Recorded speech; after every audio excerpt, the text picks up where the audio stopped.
کیا حدیث بیان کی ہے امام ترمذی علیہ الرحمہ نے۔ آپ کو احساس ہوگا کہ اللہ کے رسول صلی اللہ علیہ وسلم نے ایک لفظ میں مسلمانوں کا مسئلہ حل کر دیا۔ جو آج سب سے بڑا مسئلہ ہمارے درمیان ہے، ارتداد کا، ہماری مسلم بہنوں کے ارتداد کا جو مسئلہ ہے، ایک لفظ میں، چھوٹی سی 2 لفظ کی حدیث ہے، سارا کچھ بیان کر دیا۔ میں پڑھانے کے لیے مطالعہ کر رہا تھا، جب یہ حدیث میرے سامنے آئی، میں نے کہا کتنا آسان کر دیا اللہ کے رسول نے دین پر قائم رہنا، اور ہم جو ہے ان چیزوں سے ناواقف ہیں۔ اس وجہ سے ہم جھٹکے میں کسی ایک پیشاب پینے والے اور گوبر کھانے والے کی باتوں میں آ کر اپنے دین کو، اپنے ایمان کو چھوڑ دیتے۔ حدیث کیا ہے؟ امام ترمذی علیہ الرحمہ باب قائم کرتے، باب ما جاء فی التباغض، اور حدیث لائے ہیں حضرت جابر رضی اللہ تعالیٰ عنہ سے کہ نبی علیہ الصلوۃ والسلام ارشاد فرماتے ہیں، ان الشیطان قد ایس ان یعبدہ المصلون ولکن فی التحریش بینہم۔ شیطان اس بات سے مایوس ہو گیا ہے کہ نماز پڑھنے والے اس کی عبادت کریں گے۔ اللہ کے رسول صلی اللہ علیہ وسلم یہ بھی ارشاد فرما سکتے تھے کہ ان یعبدہ المسلمون، لیکن مسلون کا لفظ استعمال کیا کہ نماز پڑھنے والے۔ اور میں قربان جاؤں حضرت مفتی سعید احمد صاحب پالنپوری نور اللہ مرقدہ پر، انہوں نے کیا شرح کی ہے اس حدیث کی، یعنی بتلا دیا کہ اس سے مراد کہ جو پابندی کے ساتھ، اخلاص کے ساتھ نماز ادا کرتا ہے۔ یاد رکھیے گا، جو مسلم بہنیں مرتد ہو رہی ہیں، اگرچہ وہ نقاب میں آپ کو نظر آئیں گی اور ظاہری طور پہ نماز پڑھنے والی بھی نظر آئیں گی، اچھے گھرانے نظر آئیں گے ان کے، ہو سکتا ہے، لیکن پھر بھی مرتد ہو رہی ہیں تو آپ کو اعتراض ہو سکتا ہے۔ لیکن شرط کیا لگائی کہ اگر کوئی شخص پابندی سے نماز پڑھ رہا ہے اور اخلاص کے ساتھ، تو اللہ کے رسول کی گارنٹی ہے کہ وہ دوسرے جرائم تو ہو سکتا ہے کر لے، لیکن مرتد نہیں ہو سکتا۔ دنیا کی کوئی طاقت ایسی نہیں جو اس کو ارتداد پر لے آئے، جو اس کو اپنا دین چھوڑنے پہ مجبور کر دے۔ آج ہماری بہنیں پیشاب پینے والے کے ایک میسج پہ بہک جاتی ہیں، جہاں وہ ڈی ایم میں آیا آپ کو لگتا ارے یار یہ تو بڑا اچھا ہے، دین سیکھنا چاہ رہا ہے، اور آپ پھسل کے اس کی طرف جاتی ہیں، اپنے ایمان کو لات مارتی ہیں، خدا کے حکم کو لات مارتی ہیں، نبی کی شریعت کو لات مارتی ہیں اور مرتد ہو جاتی ہیں، اور نتیجتاً آپ کو موت کا ہدیہ نصیب ہوتا ہے۔ ذرا غور کریں، ہم کتنی آسانی سے نماز چھوڑتے ہیں، کتنی آسانی سے۔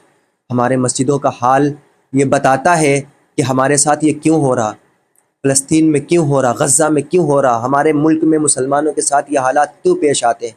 ہمارے مسجدوں کی صفیں بتلاتی ہیں، فجر میں خالی مسجدیں یہ بتلاتی ہیں کہ اس وقت کا مسلمان جو مصیبتیں اس کے اوپر آ رہی ہیں، ان مصیبتوں سے بھی زیادہ بڑی مصیبتوں کا حقدار ہے۔ لیکن ماں قربان جاؤ اللہ کی مہربانی پر، کیا رحمان رحیم ہے، کیا صفت ہے اللہ کی، اللہ نے ہمیں بچایا ہوا ہے۔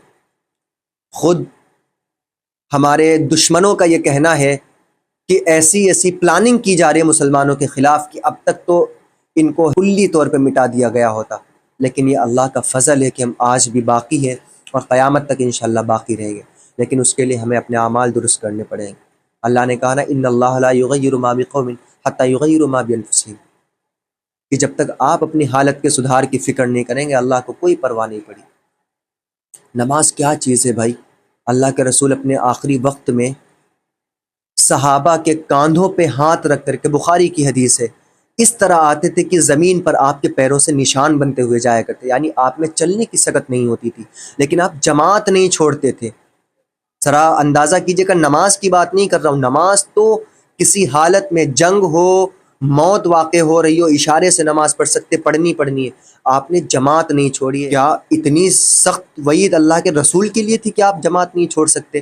لیکن امت کو سکھلانا مقصد تھا کہ میری امت کہیں گمراہی میں نہ پڑ جائے، ذرا سے بہانے پہ جماعت چھوڑنا نہ شروع کر دے۔ اور آج ہم جماعت تو چھوڑیے، ہم نماز ہی غائب کر دیں۔ امام احمد رحمۃ اللہ علیہ کا آج بھی فتویٰ ہے کہ جو جان بوجھ کے ایک بھی نماز چھوڑتا ہے وہ گیا ایمان سے، کلمہ بھی دوبارہ پڑھے گا اگر مومن بننا ہے، تجدید نکاح بھی کرنی پڑے گی، سارے معاملات نئے کرنے پڑیں گے۔ کیا حدیث ہے، بین العبد والکفر ترک الصلاۃ، کہ کفر اور ایمان کے درمیان جو فرق کرنے والی چیز ہے وہ نماز ہے۔ اللہ نے آپ کو نماز کی ایک پہچان دی ہے کہ آپ ایک مجلس میں بیٹھے ہیں، وہاں ہر مذہب کے لوگ بیٹھے، آپ کی پہچان کیا کہ اذان ہو آپ نماز کے لیے نکل جائیں۔ لیکن ہمارا حال یہ کہ ہم ہوٹلوں پہ بیٹھے، غیر مسلم دیکھ کے تو ہمیں یہ کہتا ہے یار ان کے اذان ہوگی، نماز پڑھنے نہیں گئے، لیکن ہمارے سر پہ جوں نہیں رینگتی کہ ہم اللہ کے اس حکم کو کہ حی علی الفلاح، آؤ کامیابی کی طرف، مسجد میں کامیابی۔ ارے ہم اللہ کو ہی ہم نے جب چھوڑ رکھا ہے تو ہم کامیاب کہاں سے؟ کامیابی تلاش کرتے ہیں جاب میں، کامیابی تلاش کرتے ہیں فلم اور ڈراموں میں۔ ہم ڈرامے دیکھنے کے لیے 2 2 3 3 گھنٹے ضائع کر دیں گے فلمیں دیکھنے کے، اور 10 منٹ نماز کے لیے ہمارے پاس نہیں ہے۔ آخر کیا وجہ ہے؟ ہمارا ایمان اتنا کمزور کیوں ہے؟ یقیناً نماز پڑھیں گے تو آپ اندازہ کریں گے کہ نماز کی وجہ سے آپ کی زندگی میں بدلاؤ آئے ہیں، آپ کی روزی میں بدلاؤ آیا ہے، آپ کے گھر کے اندر لوگوں کے اخلاق میں بدلاؤ آیا ہے۔ نماز کی شروعات کیجئے قبل اس کے کہ اللہ آپ کا فیصلہ فرما دے، اس سے پہلے آپ فیصلہ کیجئے کہ آپ کو نماز ادا کرنی ہر حال میں۔ سیدنا امام حسین نے کیا سبق دیا ہم کو؟ بہت ہم رٹتے ہیں کربلا کربلا کربلا، کربلا کا اس سے بڑا سبق اور کیا ہوگا؟ سر کٹ گیا لیکن نماز نہیں چھوڑی، اس سے بڑا اور کیا سبق ہوگا؟ اللہ کے رسول نے جنگ کے میدان میں نماز پڑھی ہے، قسط وار نماز پڑھی ہے۔ کیا بتلانا چاہ رہے ہیں؟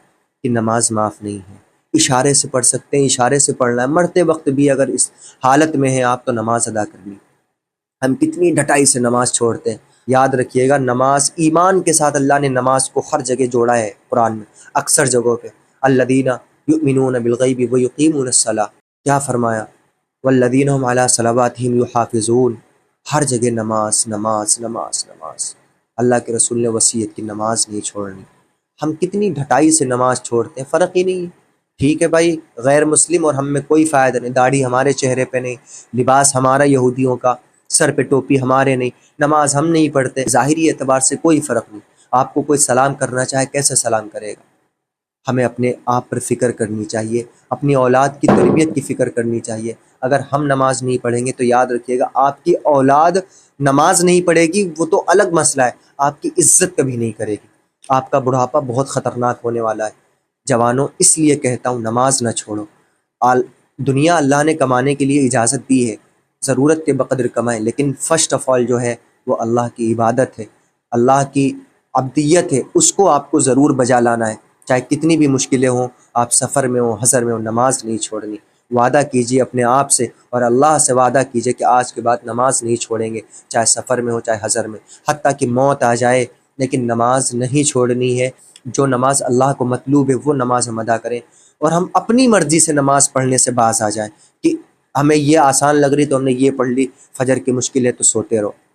اللہ کو یہ دین پسند نہیں ہے، اللہ کو اس طرح کا ایمان پسند نہیں ہے۔ افتؤمنون ببعض الکتاب وتکفرون ببعض، یہود بھی تو یہی کرتے تھے، جو چیز ان کے حق میں اس کو لے لیتے تھے، باقی کو چھوڑ دیتے تھے۔ تو یہ تو منافقوں کی علامت ہے، یہ یہودیوں کی علامت ہے۔ ہم مسلمان ہیں، ہمیں پورے طور پر دین میں داخل ہونا ہے، اللہ کے رسول کی احادیث کو، اللہ کے رسول کی احکام کو سامنے رکھنا ہے، اور اللہ کے احکام کو سامنے رکھ کر ان کی تعمیل کرنی ہے۔ اللہ تعالی ہم سب کو عمل کی توفیق عطا فرمائے۔ وآخر دعوانا ان الحمد للہ رب العالمین۔